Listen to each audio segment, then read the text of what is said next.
motions of the court. Mr. Policelli, I assure you it will have no effect on my determination. Go ahead. My name is Yoder. Mary Yoder is my mother. On July 22nd of 2015, my mother's heart stopped beating because of this defendant. I have tried to find the words to describe how my mother's murder has impacted our lives, but none feel strong enough to convey the complete devastation.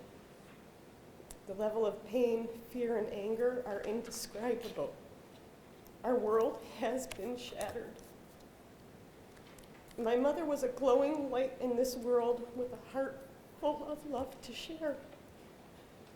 She was one of the most genuinely kind and loving people that you could ever know. She truly cared about people and saw the best in everyone and helped them see the best in themselves. She truly cared about their happiness and well-being. I can't convey in words how bright she made this world. We were told early in the investigation that this murder did not fall under the category of a violent crime. I would like to argue that what I witnessed as my mother's body slowly died was indeed violent. I received a call around 6 o'clock that morning. My sister Liana could barely speak to tell me that our mother was in the intensive care unit in the hospital, that it was serious and they did not know what was wrong with her. I still feel as though time stopped that day. I left immediately for the hospital and arrived to find my mother intubated and strapped down to the hospital bed. I learned her heart had stopped beating and she had already had to be resuscitated twice. She was in excruciating pain, and the fear in her eyes is something I will never stop seeing. She had already been suffering for more than 36 hours. It showed in her body and in her eyes. Her hands were swollen to almost cartoonish proportions. The skin on her legs and feet had a yellow pallor, signs that her organs were shutting down, and the medical staff could not figure out why. I witnessed my mother's heart stop over and over that day and saw the life fade from her eyes again and again. She fought with all she possibly could, coming back responsive time after time. She wanted to live. She wanted to enjoy life with her family and friends and to watch her grandchildren grow up. When we learned after the autopsy that there was a toxin found in my mother's blood, the world flipped upside down again. The possibilities didn't make sense. Her supplements were tested for possible contamination. Her food and drink were sent in for testing. Then we had to face the fear that someone had intentionally poisoned her. This defendant, Kaitlyn Conley, claimed to have loved my mother and looked up to her as a mentor. Yet through this entire ordeal, she has not shed a single tear, has shown no emotion at all, as we've relived over and over the agony of my mother suffering in her final days. As one by one her organs and her body died, she has not shown a hint of regret or remorse for what she has done. She placed no value on my mother's life except to use it as a means to destroy a family. My children had the innocence and wonder of childhood ripped away from them. Evil and violence stole the most magical, loving person from their lives, and that is not something that can be recovered or healed. My family now has a life sentence of anger and loss and fear and pain. Kaitlyn Conley has not shown any compassion, and this certainly shows no remorse for her actions. I believe she should be shown the same level of compassion as she's given us, and I ask the court to please consider the maximum sentence. Thank you.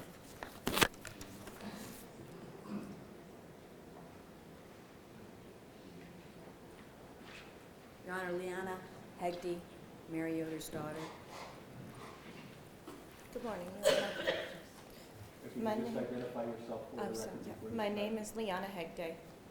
Mary Yoder was my mother and my best friend. On July 22nd, 2015, my mom, Mary Yoder, was murdered by the defendant. There is no doubt in my mind, nor in the minds of the jury, that the defendant was responsible for her death. To summarize the extent of the pain and suffering my mom's death has caused our family would be impossible. It has been catastrophic. We will never recover. It is not only the fact that my mom is no longer with us, it is so much more. It is the manner in which she died, the planning that went into it, the type of weapon used, the extent that she suffered in her final hours, and the devastation the death has caused everyone who loved her. Only that wasn't enough. It was only the beginning. I want to first tell you about the life that was lost. My mom was the most amazing, beautiful, kind person, both inside and out. My mother represented the very best of humanity. Her guiding force through life was simple: love. A love that was abundant, generous, forgiving, unconditional, and limitless. This love extended to all that knew her: her parents and siblings, her friends, her patients, her extended family, but above all, to her husband, children, and grandchildren. This was our unit, our family, my parents, my siblings and our spouses, and our children. My mom had a passion for living unmatched by anyone I've known. She was a healer, a chiropractor by occupation for nearly 30 years, but as attested to by her patients, she was so much more than that to them. A healer and a friend, she made you feel like family. My mom pursued a huge number of interests outside of work as well: pottery, painting, sculpting, gardening, exercising, music, singing, dancing, drumming, running, biking. The list is endless over the years. As much as she loved exploring the creative side of life, there was something that she valued above all else: her family.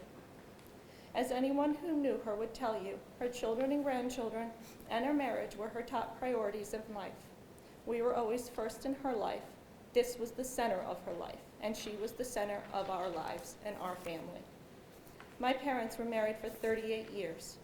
As anyone who has been married knows how much work it takes. Through good times, bad times, life's ups and downs, raising children, moving, running a business, life. It was a marriage they worked on through the years and worked on to make it better. They supported each other on their dreams, ideas, and interests. In the last many years, with all their children now moved out, they were able to focus on each other and had grown closer than ever. They enjoyed vacations and holidays, spending time with their family and watching their grandchildren grow. My father helped set up a pottery studio in their basement for my mom, would help her with her gardening, and was always finding special art supplies for her latest interest. My mom supported my dad in his passion for writing. She would block out time for him at a cabin or campground and get the time away for him to focus and pursue his dreams as well. They loved each other very much. They still kissed each other hello and goodbye every day, every time. In April 2015, we had an amazing family vacation at Disney World. My parents, my husband, and my children. My parents were the couple that still holds hands as they walk around. We set up a special date night for them at a drive-in movie restaurant while we were there. After all these years, they were still in love. A silly incident one night at dinner on vacation stuck in my head. My mom got something stuck in her teeth, and it was so minor, but you could tell it was uncomfortable. We were in the middle of dinner, but my dad got up and said he would be back. 45 minutes and 5 stores later, he returned with dental floss. He was always doing things like this for her. Also in 2015, my parents were so excited to begin planning for their trip of a lifetime to Europe, which was scheduled for September of 2015. Every time I spoke to my mom that year, she'd tell me another detail they'd finalized: cities, hotels, places they'd see. It was their chance to finally see the world together 40 years, their own business together for 30, raising 3 children, 7 beautiful grandkids. They were celebrating an extraordinary life together. They never took their trip. Our wonderful Disney vacation had become the last family vacation my mom would ever have. My mom never got to see the world. My mom died 6 weeks before their trip began. My mother was my best friend. We communicated on a near daily basis in one way or another. We talked about everything: life, marriage, grandparents, parents, children, being a mother, friends, family, everything. She never missed a moment or milestone in our lives as a mom. Though I lived 6 hours away, she was able to make it to the births of all of my children. She held my hand each time I became a mother. There is no way to describe how much she loved her grandchildren, my 4 children, and my niece and my nephews, and how they loved her with all their hearts. Despite how busy she was in her day-to-day life, she put them on top. My mother was there for everything: their births, holidays, birthdays, school events, vacations, and countless visits and memories in between. Any assignments they had for school, pictures or letters, she was in them. Their measure of time was, when do we get to see Grandma again? In June of 2015, my mother was with us for my oldest child's last day of kindergarten. It was a beautiful, warm, sunny day, and the whole school gathered outside to ring the bell for a ceremony signaling the start of summer. We celebrated afterwards with ice cream and enjoyed the sunshine. My mom and I were trying to make the day extra special for the kids. They had just experienced their first death in our family, my mother-in-law 4 days before. My husband was out of town to help his father with the arrangements, and my mom came to help me comfort them. The next day we swam and played outside, enjoying the sunshine and the start of summer. Late afternoon she headed home, and was tradition, the kids all gathered on the front porch to wave goodbye. She backed out of the driveway with the windows down and the boys yelling, "We love you, Grandma. We miss you. Don't go." And her smiling and waving and calling back, "I love you all. I'll see you soon." Knowing she would be back in just a few short weeks for their sister's birthday party didn't matter to them. They never wanted her to go.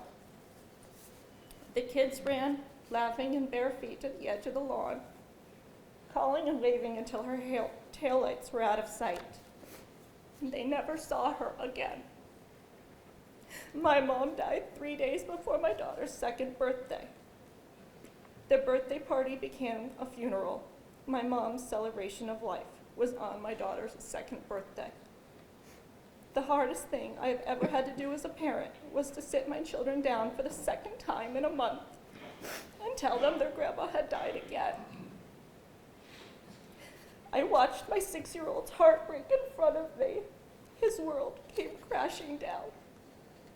My other 3 were 2, 3, and 4. They were upset, but at an age it did not cause the impact it does to a 6-year-old. His lips shaking, he asked, "We don't have a grandma anymore?" She was his everything. His earliest memories, and including up until that day, all included her. My son shut down and barely spoke for several days. He would curl up under a blanket with his iPad and play the game they had played so many times together. He said it felt like when he was playing it, she was there next to him, and if he stopped, she would be gone, and he wouldn't be able to remember what she felt like anymore.